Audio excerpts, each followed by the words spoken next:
¿Qué tal, amigos televidentes del canal de la Misericordia? Sean cordialmente bienvenidos una vez más a este su programa Medicina al Día.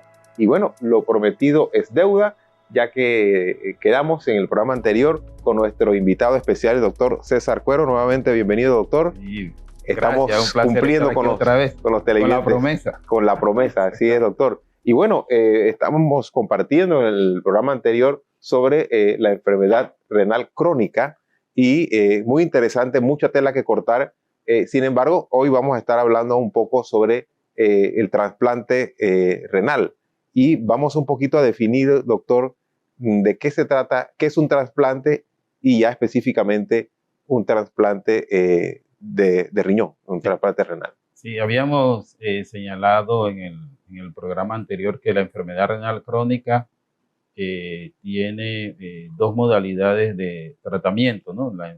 Que es la diálisis y el trasplante renal. Entonces vamos a hablar de trasplante renal porque ya hablamos de diálisis en el programa anterior. En Panamá nosotros tenemos 5 modalidades de trasplante actualmente. Hay una estructura nacional que coordina toda esta actividad, que es la Organización Panameña de Trasplantes. Y la historia esta comienza a mediados de los 80, cuando en el Hospital Santo Tomás se hace el primer trasplante de córnea. Y ya en el 1992 se hizo el primer trasplante renal de donante vivo. Hay que señalar, y lo vamos a explicar en un momento, que el trasplante renal tiene dos modalidades, donante vivo y donante fallecido. Entonces ya en el año 2000 se hizo el primer trasplante de médula ósea o célula hematopoyética. En el 2011 el primer trasplante de hígado hepático y en el 16 el primer trasplante de corazón. En la actualidad, pues cabe señalar que nosotros tenemos unos 875 trasplantes renales hechos entre donante vivo y donante fallecido. Sí, ya desde el año desde 1990 para acá. A esta parte. Sí, y el de corazón, que es el más joven, pues hemos hecho 4 trasplantes de corazón. Entonces, el último fue en enero de este año. Y también cabe resaltar el hecho de que en Panamá, en el horizonte, o sea, probablemente para el otro año, podamos tener trasplante de piel y trasplante de hueso. Entonces, en resumen, se hace córnea, riñones, donante vivo, donante fallecido, célula hematopoyética o médula ósea, hígado o hepático y corazón, y próximamente entonces piel y hueso. Interesante, ¿no? Y digamos, ¿cómo ha sido la evolución en términos generales de estas personas? ¿Cómo ustedes han visto? ¿Se da seguimiento a estas personas una vez que se hace este trasplante? ¿Cómo ha sido esa? Sí. En cuanto al trasplante renal, sí, me gustaría primero explicar un momentito la diferencia entre donante vivo y donante fallecido. Muy bien. O sea, un paciente con enfermedad renal crónica, si tiene la alternativa de que un familiar cercano le pueda hacerse las pruebas de compatibilidad y otro tipo de pruebas que garanticen que la persona que va a donar es sana y que guarda el nexo familiar respectivo, se le dona el riñón al familiar que está en diálisis. ¿Verdad? Esta es la modalidad que conocemos como trasplante renal de donante vivo. El otro es de donante fallecido. Es decir, que está igualmente el paciente en diálisis y en algún lugar del país, si ocurre un accidente, llega una persona, termina en muerte cerebral y luego los familiares acceden a donar los órganos, el equipo extractor le extrae los 2 riñones en este caso, igual que el hígado, igual que las córneas, y estos 2 riñones, si fue en el interior, pues son traídos a la ciudad para ser implantados en los pacientes que más compatibilidad tengan con el donante. Entonces, esa es la modalidad de donante fallecido.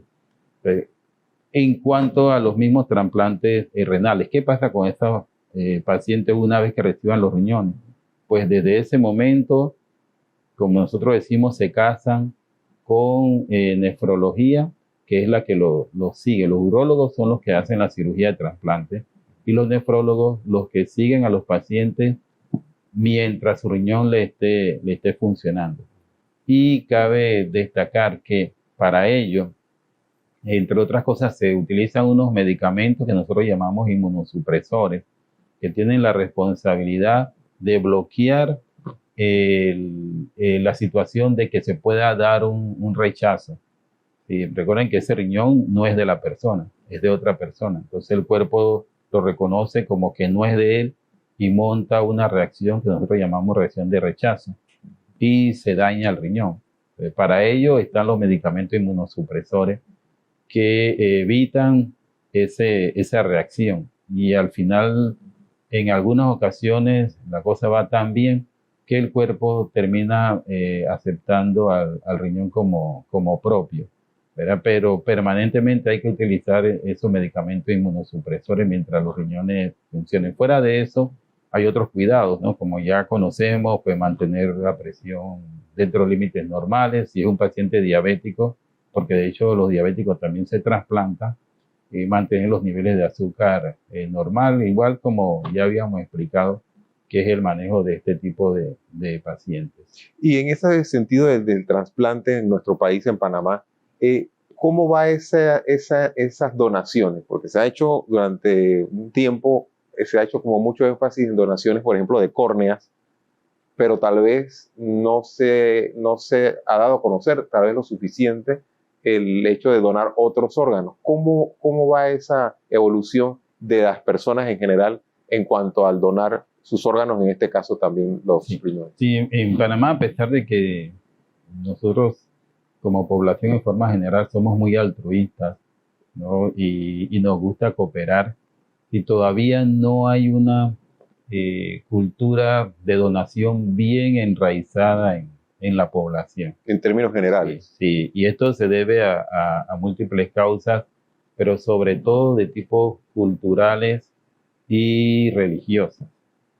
Cuando hay una persona en un hospital en muerte cerebral y tenemos que abordar a los familiares para que ellos piensen y accedan después a donar los órganos, nos encontramos nosotros con que respuestas como esta, no, porque la persona que está ahí, que es mi familiar, Dios lo va a levantar, a pesar de que los médicos le están diciendo que ya está muerto.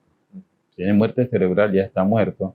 No solo un milagro, pues lo podría levantar de allí, y usualmente el milagro no ocurre, y finalmente la persona deja de funcionar el corazón y se malogran los órganos.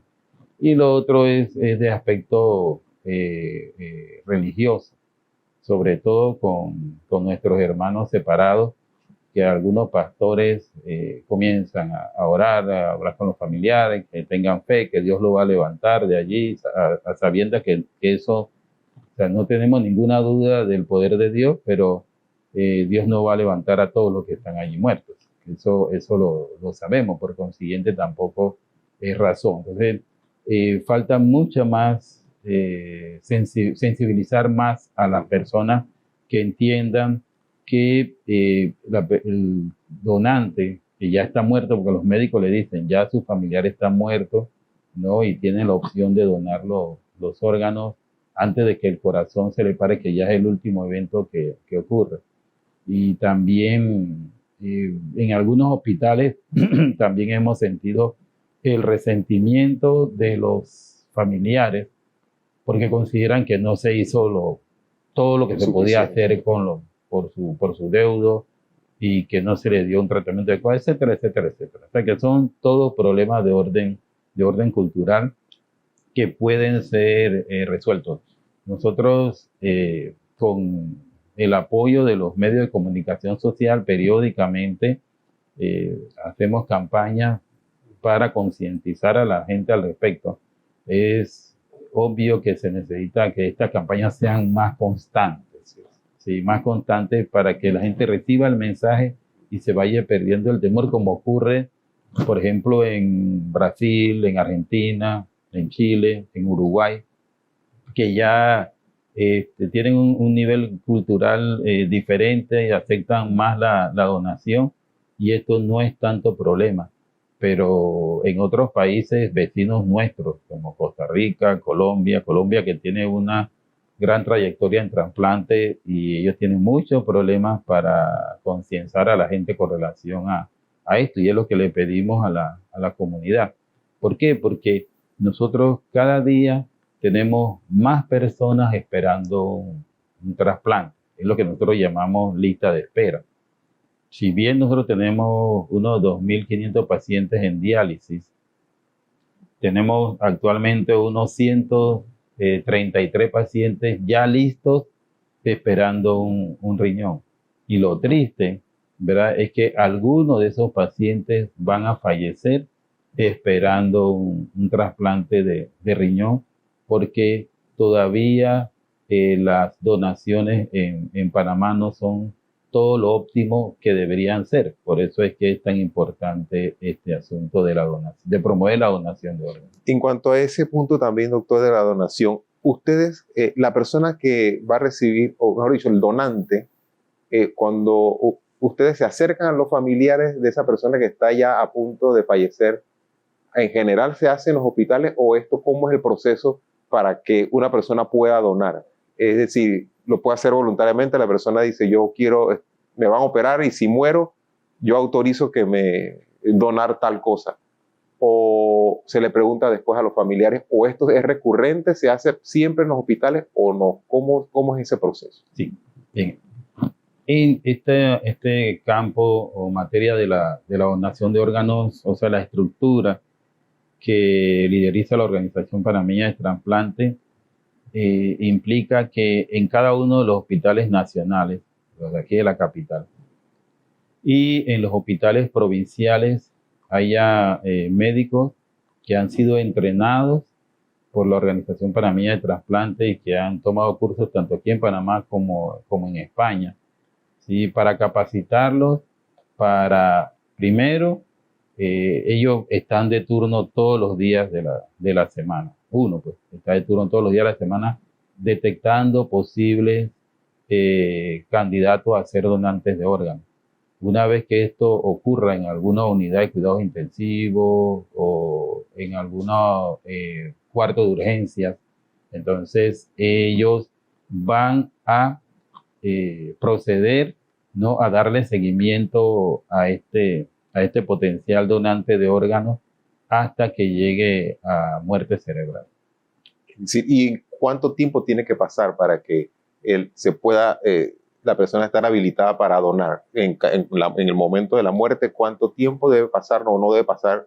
¿En qué tiempo se debe realizar? Sí. Esto es un periodo de tiempo muy corto. Sí, a veces son horas, a veces se extiende hasta 2 o 3 días. Interesante. Bueno, doctor, nos indican que vamos a una pausa y vamos a seguir profundizando sobre este tema tan interesante del trasplante renal, aquí con el doctor César Cuero, especialista en nefrología. Y amigos televidentes, no le cambie porque pronto regresamos luego de la pausa. Ya regresamos.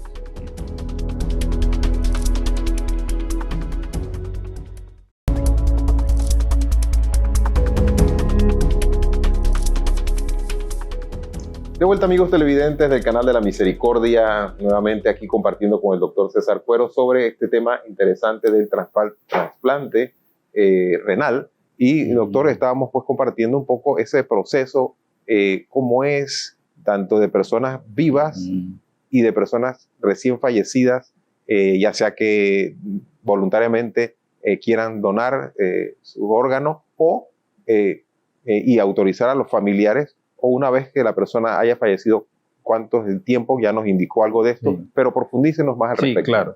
En primera instancia quiero señalar que uno en vida, ¿sí?, puede tomar la decisión de donar sus órganos y tejidos cuando llegue el momento de reunirse con Dios, pues, ¿verdad? Entonces, esto es lo que nosotros llamamos donación en vida. Usted lo hace a través por la página web de la Organización Panameña de Trasplante, lo puede hacer cuando hacemos campañas, o simplemente usted llama a la oficina de la OPT, dice que usted quiere ser donante, se le envía la tarjeta, así que no la puede bajar por la página web. Las otras opciones son cuando usted va a sacar por primera vez o renovar la cédula o la licencia de conducir, le van a preguntar si usted quiere ser donante o no. Esa es otra forma de inscribirse como donante en vida.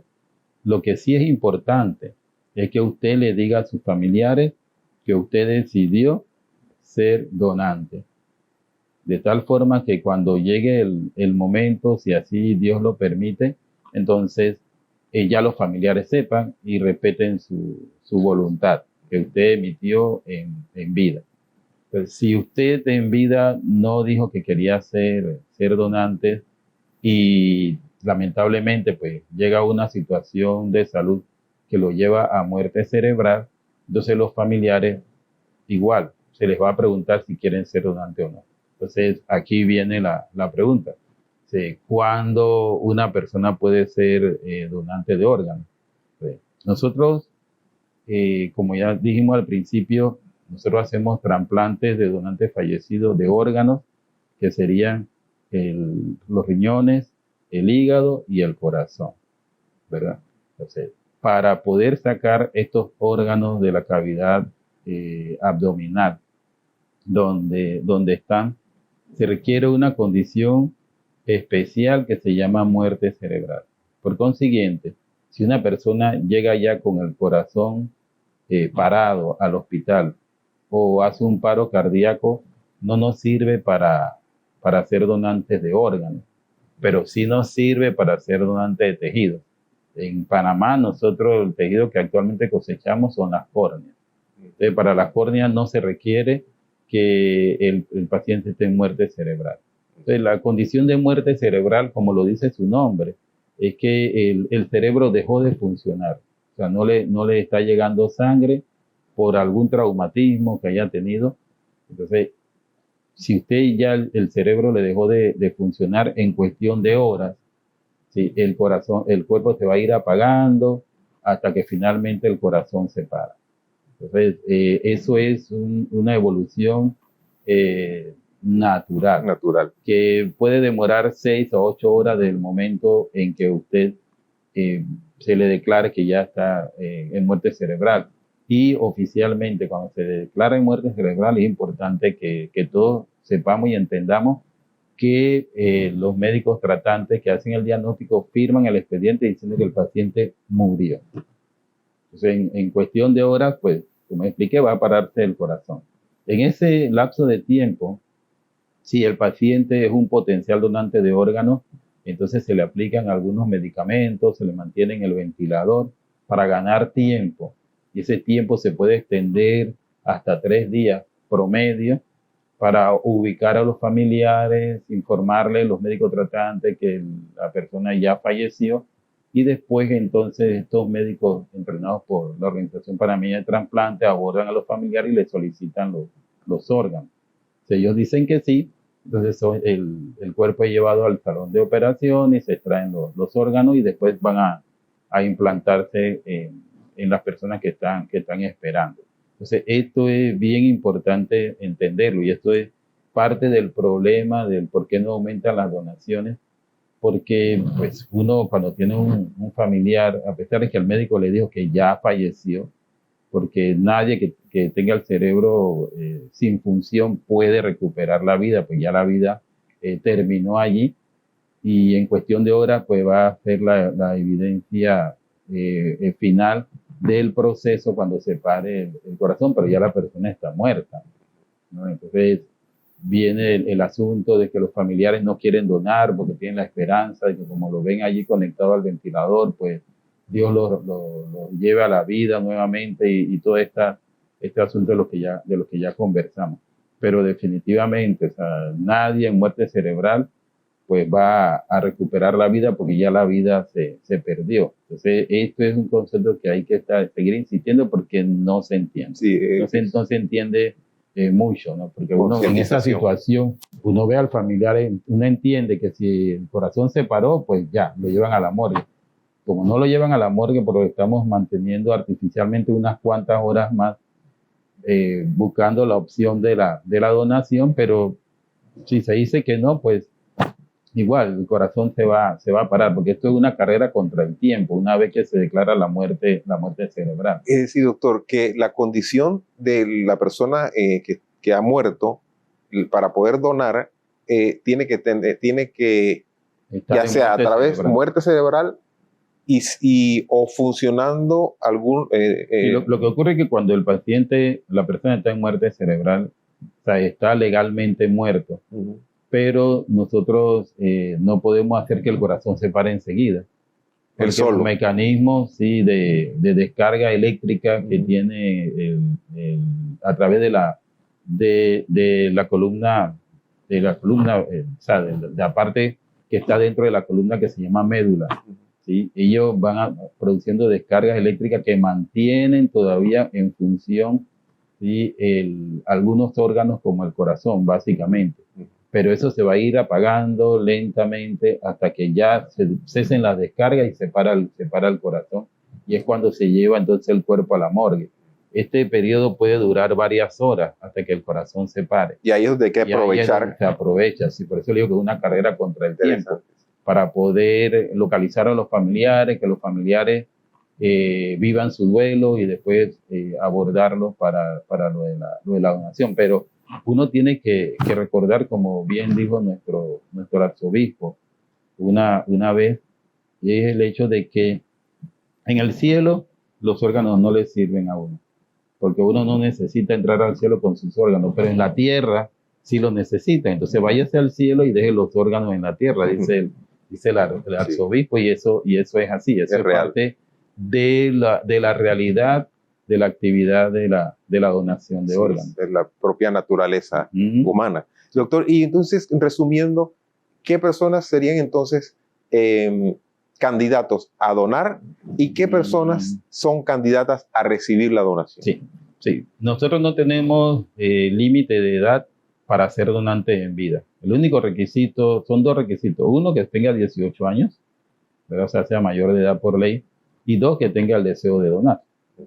Igual, si no lo manifestó en vida y está en un hospital en la condición que ya explicamos, y nosotros observamos que por los exámenes que se le hicieron cuando estaba siendo tratado, que algunos órganos pueden ser útiles para otras personas que lo necesitan, entonces lo abordamos a los familiares, y para eso no hay un límite de edad específico. En España, cualquier donante de cualquier edad sirve. ¿Por qué? Porque tenemos a la par la famosa lista de espera, que son las personas que tienen un padecimiento, en el caso que nos ocupa renal, pues tienen los riñones dañados, están en diálisis, y nosotros tenemos pacientes en diálisis desde niños hasta pacientes de más de 90 años. Por consiguiente, si un donante tiene los riñones lo suficientemente adecuados, pues se le aborda para que, si los familiares dicen que sí, se busca el receptor dentro de la lista de espera que se adecue más y que tenga compatibilidad con el donante para que reciba los órganos. Entonces, ¿quiénes son los que pueden donar? Todos, después de tener 18 años. ¿Quiénes son los que pueden recibir los riñones? Pues los pacientes que lamentablemente han perdido la función renal y que su única opción fuera de la diálisis para poder tener un periodo de vida más prolongado es que reciban un trasplante renal. Pues eso es la condición para ello, y entendiendo lo que hablábamos hace un momento, de que una vez que se trasplanta, pues reciben estos medicamentos de por vida. El proceso para ya realizar en sí ese trasplante, ¿cómo se hace? ¿Cómo sería? ¿Qué es lo que tiene que hacer la persona y con su médico también? Sí, bueno, el proceso es decir, que si va a ser donante, pues expresar este deseo en vida y llevarlo a la realidad, anotándose como donante. Sobre todo me refiero más al que ya una persona enferma que está esperando necesita un trasplante. Así, a los pacientes renales nosotros los preparamos haciéndole una serie de exámenes que en definitiva lo que persiguen conocer su función clínica, su trabajo clínico, el trabajo clínico del cuerpo, y también saber que no tiene infecciones que en un momento dado, cuando se le apliquen estos inmunosupresores, puedan poner en peligro su vida. Entonces, una vez que ellos cumplen con todos los exámenes, se ingresa a la lista de espera y quedan anotados allí en la lista de espera, como dice el nombre, esperando que Dios le envíe un riñón. Doctor, quisiera también agregar algún aspecto que se nos pueda estar quedando en el tintero porque el tiempo es cortísimo, muy corto. Pero sí, si quisiera enfatizar en algún aspecto en este sentido sobre el trasplante a los televidentes, algún mensaje. Sí, claro, por supuesto. O sea, nosotros actualmente tenemos 133 pacientes esperando un trasplante de riñón, y algunos de ellos, como ya señalé, van a fallecer esperando un trasplante de riñón. En lo que va de este año, apenas hemos conseguido 5 donantes de órganos que han beneficiado, ¿no?, a 10 pacientes renales que han salido ya de la terapia de diálisis y han reiniciado una nueva vida, con una calidad de vida muy superior a la que tenían. Y esto es gracias a la actitud de estos panameños que han decidido donar los órganos de sus familiares. Y es lo que nosotros necesitamos y queremos, que cada día los panameños tomen conciencia de que si donan los órganos de los familiares, están no solamente salvando vidas o prolongando vida de otros panameños, sino que también están permitiendo, ¿no?, que estos panameños, por la gracia de Dios, pues, puedan tener una calidad de vida excelente. Muy bien, doctor, pues lamentablemente nos quedamos ya. Quedan más temas ahí que no podemos. Exactamente, seguir profundizando. Tocar. Es importante, doctor, porque es una realidad de estas enfermedades en nuestro país, en Panamá. Con un caro manejo de tratamiento. Un caro manejo tanto para el Estado como para la misma familia. Claro, exacto. Realmente, ¿no? Y que pueden salir adelante si usted como panameño decide ser donante en vida, o si cuando llega el momento, ¿no?, autorizan la donación de los órganos de su deuda. Repetimos, doctor, para finalizar, si usted quiere ser donante, ¿dónde tiene que ir? ¿A dónde tiene que llamar? ¿Qué tiene que hacer? Brevemente. Mire, muy sencillo. Si usted quiere ser donante, pues usted, si está en un hospital, simplemente dígale a cualquier personal del hospital y ellos lo van a orientar, ¿sí? Y si no, pues entonces puede entrar a la página web de la Organización Panameña de Trasplantes, que es OPT, www.opt.org, y allí entonces pueden bajar la tarjeta de donación que le va a permitir inscribirse como donante.